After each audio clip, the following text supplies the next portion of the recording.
जय जिनेन्द्र।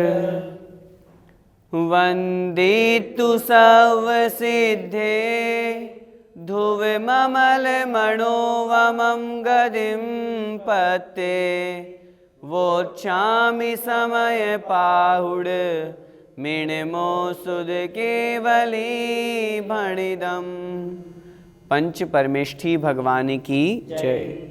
आचार्य भगवान श्री कुंद कुंद स्वामी महाराज की जय। आचार्य भगवान 108 श्री विद्यासागर जी महाराज की जय।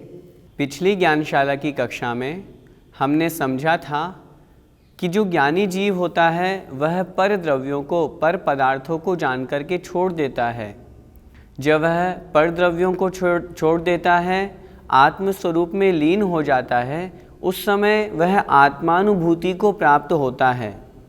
आचार्य भगवान आगे कहते हैं कि आत्मानुभूति के समय उस जीव की कैसी दशा होती है, उसी को बतलाने के लिए आज की इस ज्ञानशाला में हम अगली गाथा पढ़ते हैं। गाथा क्रमांक 41। नत्थि मम को विमोहो, नत्थि मम को विमोहो, बुद्धि उयोग एव अहमिको, बुद्धि उयोग एव अहमिको, तम मोहनिं ममत्तं, तं मोहनिं ममत्तं, समयस्य वियाणया विन्ति। समयस्य वियाणया विन्ति। बोलिए। नत्थि मम को विमोहो, बुद्धि उयोग एव अहमिको, तं मोहनिं ममत्तं, समयस्य वियाणया विन्ति। शब्दार्थ देखते हैं। नत्थि मम को विमोहो। नत्थि अर्थात नहीं है, मम अर्थात मेरा, कोवि कोई भी, मोहो अर्थात मोह। मेरा कोई भी मोह नहीं है, अर्थात द्रव्य मोह, भाव मोह, किसी भी पदार्थ से मोह नहीं है। बुद्धि जो ऐसा जाने, कैसा जाने कि मेरा कोई भी मोह नहीं है। उवयोग एव अहमिको। उवयोग अर्थात उपयोग, एव अर्थात ही, अहमिको अहम इक्को मैं हूँ एकमात्र। एकमात्र मैं उपयोग ही हूँ, अर्थात उपयोगवान ही हूँ। अन्य पर पदार्थ पर द्रव्य मोह रूप मेरे नहीं हैं।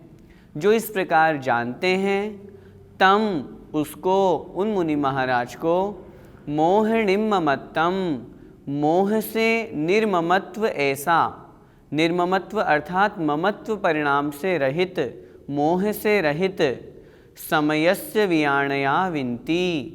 समयस्य अर्थात समय के, समय अर्थात सिद्धांत के, आगम के, वियाणया अर्थात जानने वाले, ज्ञाता, विन्ति कहते हैं।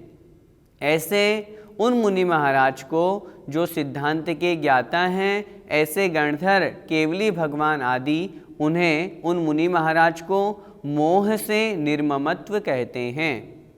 यहाँ चर्चा चल रही है उन मुनि महाराज की जिन्होंने पर द्रव्यों को संपूर्ण रूप से छोड़ करके आत्मस्वरूप में लीन हो गए हैं, जो शुद्धोपयोग को प्राप्त हो गए हैं, जो आत्मा की अनुभूति कर रहे हैं। ऐसे मुनि महाराज की क्या परिणति होती है, क्या अवस्था होती है, वो इस गाथा में बतलाया गया है। एक बार फिर से देखें।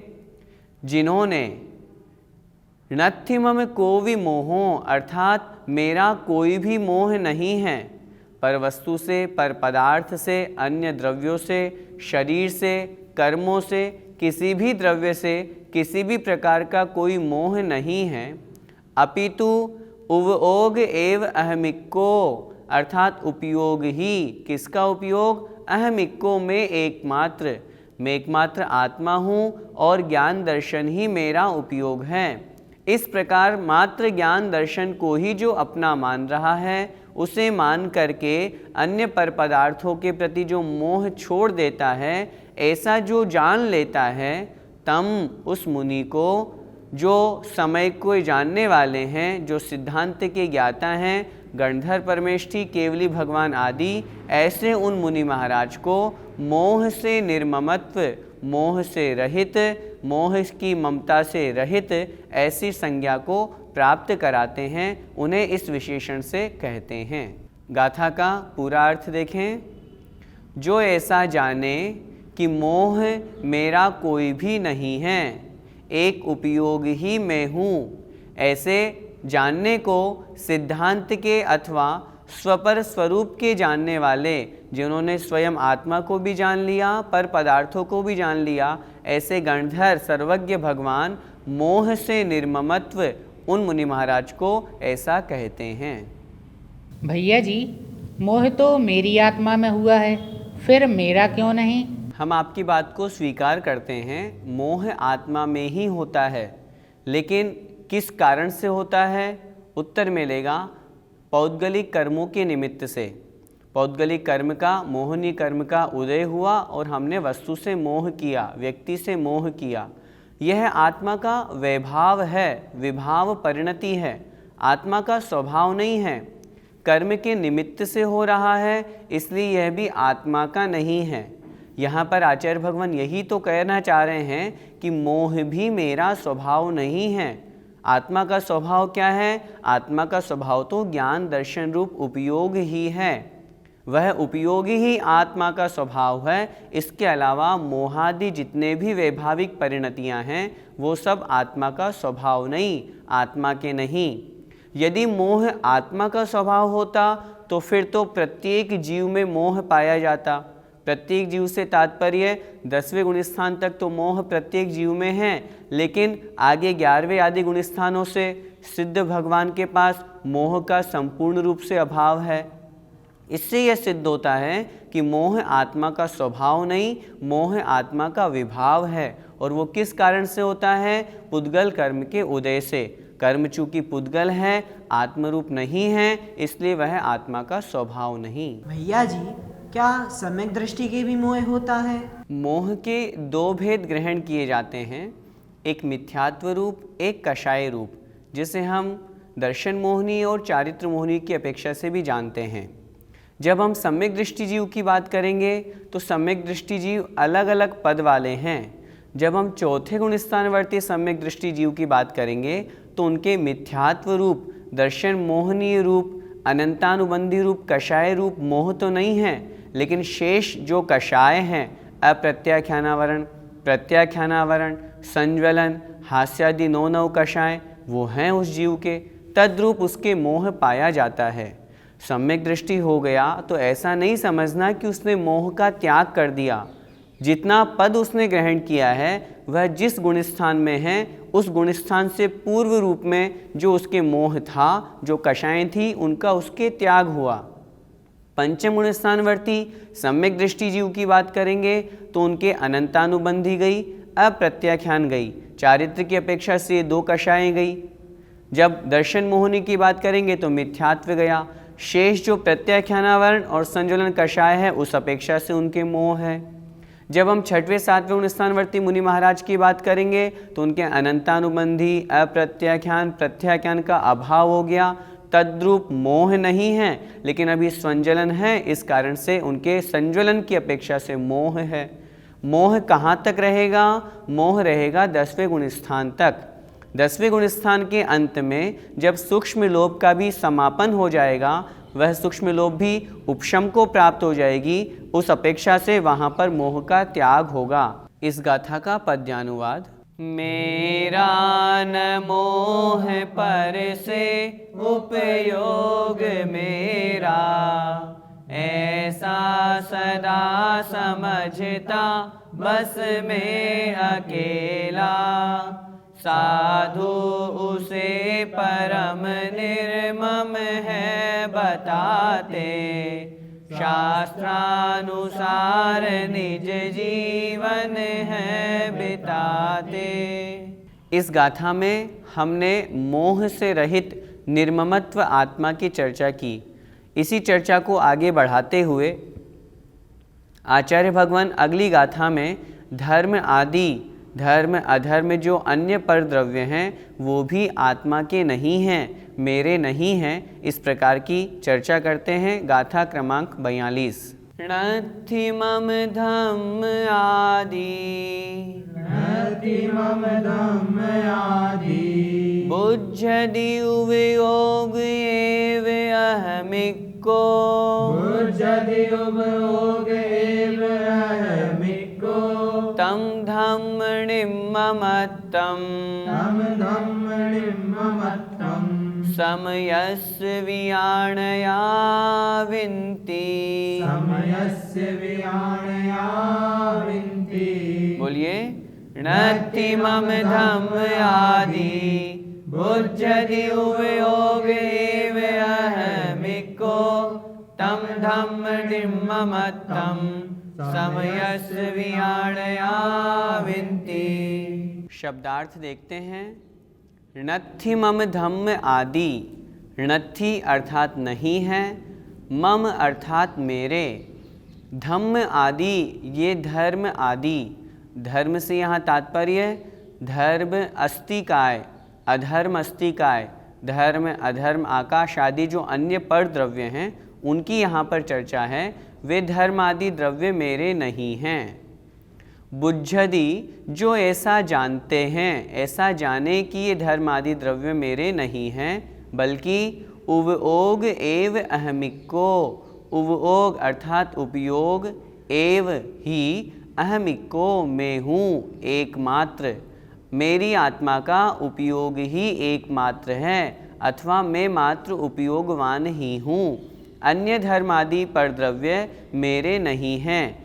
जो ऐसा जानते हैं तम उसको, उन मुनि महाराज को, धम्मणिम ममत्तम धर्म से निर्ममत्व, धर्म से जिन्हें मोह नहीं है, धर्म से जिन्हें कोई राग नहीं है, अन्य पर द्रव्यों से जो ममत्व भाव से रहित निर्ममता को जो प्राप्त हैं, ऐसे उन मुनि महाराज को समयस्य वियाणया विनती। समयस्य अर्थात सिद्धांत के, समय समय का अर्थ आगम सिद्धांत, उस सिद्धांत के वियाणया अर्थात जानने वाले, ज्ञाता जो गणधर आदि हैं, जो केवली भगवान हैं, विनती कहते हैं। उन मुनि महाराज को, वे समय के जानने वाले, सिद्धांत के जानने वाले उन मुनि महाराज को क्या कहते हैं?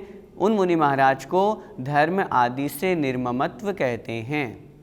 फिर से गाथा का अर्थ समझें। णत्थि मम धम्म आदि, ये धर्म आदि जो द्रव्य हैं, यहाँ चर्चा चल रही है। जिस प्रकार पिछली गाथा में मोह से निर्ममत्व आत्मा की चर्चा की थी, आचार्य भगवान ने यहाँ पर कहा था कि जो मोह से रहित हैं, जो मोह को अपना नहीं मानते हैं, एकमात्र ज्ञान दर्शन रूप उपयोग से युक्त आत्मा ही मेरा है, मैं ऐसा ही हूँ, इस प्रकार जो मानता है, उन मुनि महाराज को केवली भगवान मोह निर्ममत्व कहते हैं। उसी बात को यहाँ पर आचार्य भगवान धर्म से निर्ममत्व के रूप में समझा रहे हैं। यहाँ धर्म से तात्पर्य जो धर्म हम करते हैं उसकी चर्चा नहीं है। यहाँ धर्म से तात्पर्य धर्म द्रव्य रूप जो अन्य द्रव्य हैं, धर्म अधर्म आकाश पुद्गल, इन सब द्रव्यों की चर्चा है। तो इस प्रकार धर्म आदि द्रव्य मेरे नहीं हैं, मेरा तो सिर्फ एकमात्र उपयोग ज्ञान दर्शन रूप ही आत्मस्वरूप है। जो इस प्रकार जानते हैं, उन मुनि महाराज को सिद्धांत के ज्ञाता गणधर केवली भगवान, उन मुनि महाराज को धर्म से निर्ममत्व ऐसा कहते हैं। गाथा का संपूर्ण अर्थ देखें। जो ऐसा जाने कि धर्म द्रव्य आदि मेरे कोई भी नहीं है, एक उपयोग ही मैं हूँ, ऐसे सिद्धांत को जानने के अथवा स्वपर स्वरूप के समझने वाले, जानने वाले उसे धर्म से निर्ममत्व ऐसा कहते हैं। भैया जी, वैसे भी धर्मादि द्रव्य को अपना कोई मानता भी कहाँ है? धर्मादि द्रव्य को हम दिगंबर जैन धर्म वालों के अलावा जानता भी कौन है, क्योंकि इनकी विवक्षा तो अपने यहीं पर की गई है। द्रव्य 6 प्रकार के बताए गए हैं: जीव, पुद्गल, धर्म, अधर्म, आकाश और काल। हमने आपकी बात मानी कि धर्म आदि द्रव्य को धर्म, अधर्म, आकाश, काल ये द्रव्य मेरे हैं, ऐसा कोई नहीं जानता, न कोई मानता है। लेकिन आदि से यहाँ तात्पर्य पुद्गल को भी ग्रहण किया गया है, अन्य जीवों को भी ग्रहण किया गया है। इसलिए धर्म अधर्म को भले ही न माने, लेकिन पुद्गल को तो मानते हैं। पुद्गल में तो बहुत से जीवों की धारणा है ही, यह शरीर मेरा है, यह स्त्री पुत्र मेरे हैं, यह मकान मेरा है। अन्य पर द्रव्यों के प्रति निर्ममत्व की अपेक्षा से यहाँ आचार्य भगवान ने संपूर्ण विवक्षा से एक कथन कर दिया कि धर्म आदि द्रव्य भी मेरे नहीं हैं। धर्म आदि द्रव्य मेरे नहीं हैं, इससे तात्पर्य जो धर्म अधर्म अन्य जो द्रव्य हैं उनको मान करके उनकी अपेक्षा से पुद्गल आदि जो द्रव्य हैं, सिर्फ पुद्गल ही नहीं अन्य जीव भी मेरे नहीं हैं, मैं तो मात्र उपयोगवान हूँ, ज्ञान दर्शन ही मेरा स्वभाव है। इस तरह मानना ही वास्तव में आत्मा का स्वभाव है। आज की ज्ञानशाला की कक्षा में जो हमने 2 गाथाएं पढ़ी उनका क्या सार है? कोई भी जो मोह आदि पर पदार्थ हैं, धर्म आदि जो पर पदार्थ हैं, ये मेरे नहीं हैं। मेरा तो मात्र शुद्ध ज्ञान दर्शन ही मेरा स्वभाव है। जो मुनि महाराज इस प्रकार का चिंतन करते हैं, इस प्रकार का अनुभव करते हैं, उस समय वे वास्तव में अपने शुद्ध आत्मा की अनुभूति करते हैं। जब शुद्ध आत्मानुभूति होती है, शुद्धोपयोग में लीन वे मुनि महाराज होते हैं, तब ये सब पर पदार्थों से वे विमुख हो जाते हैं, वे दूर हो जाते हैं, और यह अवस्था मुनि अवस्था में ही संभव है। अब हम इस गाथा का पद्यानुवाद देखते हैं। धर्मादि द्रव्य मम न उपयोग मेरा, जो जानता स्वयं को नित में अकेला, वो धर्म आदि सब ज्ञान का सुत्यागी, ऐसा कहे समय विज्ञ सुधि विरागी। समय विज्ञ, समय अर्थात सिद्धांत आगम को जानने वाले, सुधि अर्थात बुद्धिमान, विरागी राग से रहित केवली भगवान। जय जिनेन्द्र।